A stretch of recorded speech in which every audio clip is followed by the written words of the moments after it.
Cuidado con la información que os traigo sobre la Casa Real Británica, Carlos III. La policía sobrevuela a Carlos III, rey, y es que todo viene relacionado con Epstein y su hermano, el expríncipe Andrés. Cuidado con el vídeo que vamos a comentar porque, como os digo, está sobrevolando la policía alrededor de Carlos III.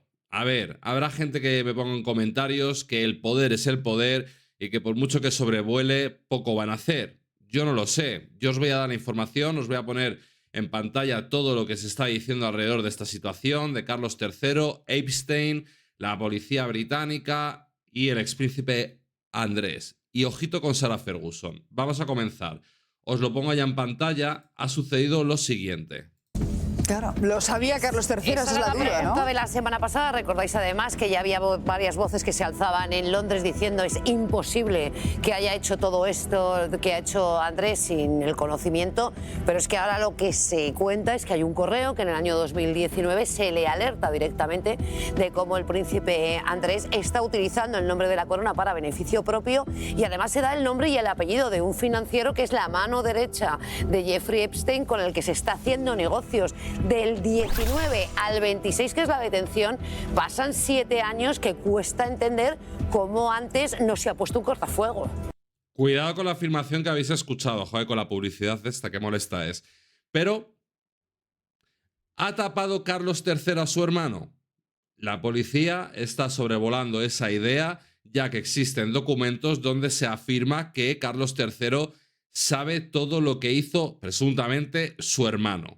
Cuidadito, cuidadito que se puede liar muy gorda. Repito, habrá gente que me diga en los comentarios que el poder nunca paga. Veremos, seguimos. Hay más. Sarah Ferguson. Pero mira, han hecho este fin de semana un programa especial en el que salían varios embajadores y varias de las personas que han coincidido con él en diferentes países cuando él era el delegado comercial de Reino Unido. Bueno, tuvo que ir el primer ministro Cameron a hablar con la reina, con su madre y decirle, mire, hasta aquí hemos llegado, por el mal comportamiento que tenía, porque solo le interesaba el drinking, las cenas y estar con chicas. O sea, ni siquiera era capaz de llevar a cabo esa tarea que era un regalo, porque nadie entendía muy bien qué papel Pilar, pero una o qué cosa, formación tenía él. Que vosotros estáis de acuerdo. Una cosa son las anécdotas, quiero decir, y un mal comportamiento de un miembro de la Casa Real es grave, pero no deja de ser una anécdota, o el hecho de que él pidiese incluso que le financiasen los masajes. En los viajes que hacía a Oriente, él pedía incluso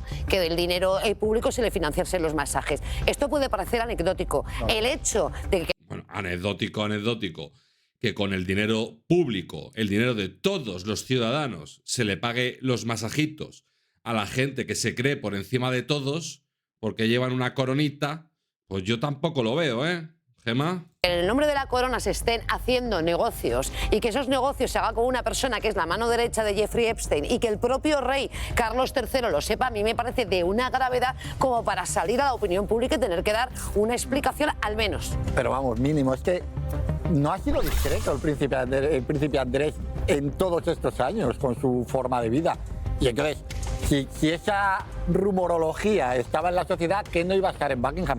Da la sensación de que su condición de niño predilecto de la reina y luego de marrón, por así decirlo, para su hermano, le ha ido permitiendo torear muchas cosas. Resulta muy complicado creer que en Buckingham no supiera, no sé hasta qué punto de la gravedad, pero que algo estaba... La pregunta algo es... Hombre, si existe un documento donde se afirma que... donde se informa a Carlos III de todo esto, pues lógicamente en Palacio se sabía, efectivamente, existe un documento, no es que sean invenciones, la policía está sobrevolando la figura de Carlos III. Claro, aquí hay gente que dice que el que va a pagar es el expríncipe Andrés, pues para que caiga alguno y no caiga lo que sería en la cabeza de la corona. Pero bueno, seguimos, es que hay más, seguimos, ¿eh?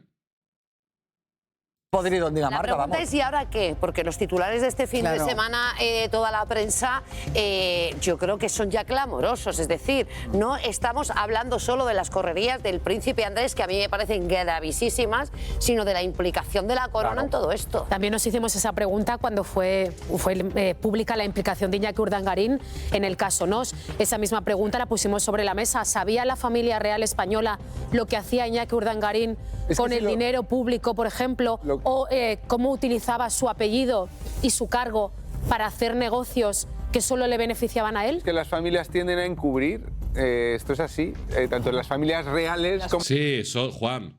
Yo con Juan puedo estar de acuerdo en muchas cosas, pero que la familia que tiendan a encubrir, sí, pero es que estamos hablando de un tipo de familia que no se puede permitir esos lujos, Juan, por supuesto. En las familias normales, claro, lo que se tiende es a encubrir y a esperar a que no te pillen y eso acaba generando... Una vez que ya se sabe... Pues una vez que se sabe, hay que ver qué se sabe exactamente, cuántos saben, averiguar cuántos saben y en función de eso tomar decisiones. Pero también lo que se hace es que una vez que estalla el escándalo, la justicia es sumarísima, se condena de plano, ¿no? Pero tal y como es la Casa Real Británica, que el otro día ya emitió una especie de comunicado con unas primeras palabras, yo creo que si no hay una prueba que implique directamente, que salga publicada, que todo el mundo tenga acceso a ello, yo creo que de momento van a mantener silencio. Siguiendo el hilo, porque al final el rumor, siguiendo el hilo de lo que tú dices, precisamente en el comunicado lo que dice el rey Carlos es que él apoyará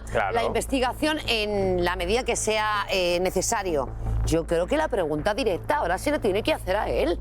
Es decir, ¿usted sabía que su hermano, en nombre de la corona, hacía esto? Diría que no. ¿Usted sabía que lo llevaba ¿Y por qué no se hizo nada? Hablamos mucho de Carlos III, pero yo creo que aquí hay que apuntar a Isabel II, la reina, que fue además la que pagó en su momento 20 millones de euros para comprar el silencio. Pero eso fue en el 2011.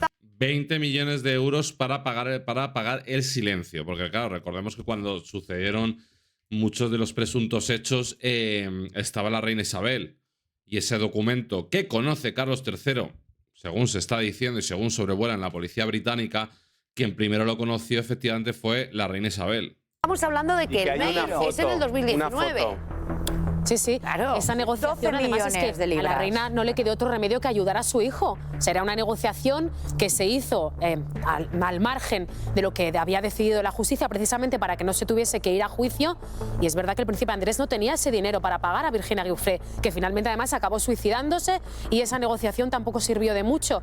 Pero el príncipe Andrés de Inglaterra, que ya no es príncipe, ahora hay que llamarle expríncipe, es que ni siquiera pudo afrontar él solo esa causa. Es que necesitó de la ayuda de su familia. Es que, aunque solo sea simbólico, yo creo que ahora tienen que eliminarle de la línea de sucesión. Claro. Sí, porque además no es lo mismo, es el proceso. Sí, al expríncipe Andrés tendrán que eliminar de la línea de sucesión lo que tú quieras, pero aquí el tema es Carlos III, porque si no la sensación de impunidad va a ser terrible. Precisamente se explicaba este fin de semana y lo vamos a ver, claro, las trabas que hay para conseguirlo, porque no es tan fácil. Es decir, ahora se tendría que poner en marcha toda una maquinaria burocrática, pero yo creo que ese sería el primer gesto y el primer paso adelante que se tendría que dar. Gemma, hablaban ya del abogado, incluso le ponen nombre ya al abogado, que no tiene absolutamente nada que ver, ni ha trabajado jamás para... Y mira Sarah Ferguson. ¿Os habéis enterado que Sarah Ferguson cobraba de Epstein como conseguidora? ¿Sabéis que Sarah Ferguson está actualmente en una clínica psiquiátrica a más de 15.000 euros el día? El día. Más de 15.000 euros el día.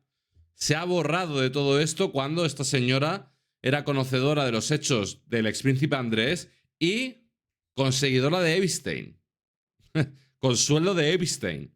Y ahora 15.000 euros, más de 15.000 euros al día en una clínica. Buckingham Palace, que ya es complicado, decían el que ha encontrado él y el que le acompañó durante todo el tiempo, que estuvo retenido el otro día, y el que, a la espera de lo que diga el registro, será quien se encargue de la defensa de él. Y de hecho han dicho, ni siquiera que se pueda la prensa filtrar que el dinero parte de Buckingham para pagarle la defensa. O sea, intentan quedar lo más lejano. ¿De dónde lo va a sacar? Claro. Bueno, pues si saldrá un amigo tipo Epstein, pero cercano. Ahora, el hecho de que haya registros en Buckingham es histórico también.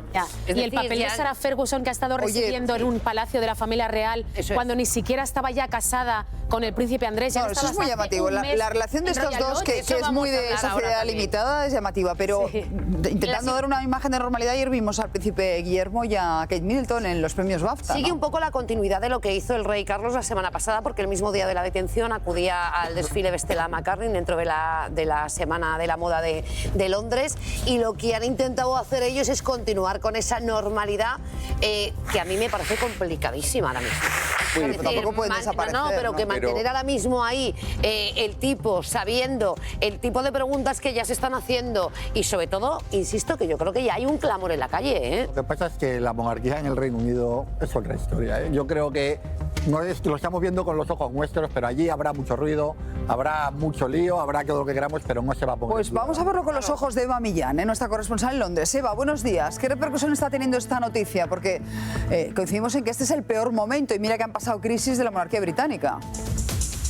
Sí, efectivamente, es una conversación que está ya en la calle, puesto que domina todas las portadas de los periódicos, todos los informativos. Es imposible escapar y, como decíais, los príncipes de Gales acudieron ayer a la ceremonia de los BAFTA y allí mismo el príncipe Guillermo decía que no está en un momento de calma, decía que no había podido ver una película especialmente lacrimógena porque no se encuentra con el ánimo, y esto aparece hoy en todas las portadas de los periódicos. Lógicamente, Guillermo era muy joven cuando tenían lugar los supuestos desmanes de Andrés y en cierto modo él está más aislado. Es también en cierta manera el caso de su padre, del rey, que esto es un problema heredado para Carlos III, un problema heredado de una Isabel II que estos días está trascendiendo, que habría sido demasiado permisiva con su hijo. No está... Hombre, pagar 20 millones de euros para buscar silencios y ser conocedora, y que a Carlos III le llegue también el ser conocedor y que aquí nadie hiciese absolutamente nada hasta el último momento que han salido los documentos, pues hombre,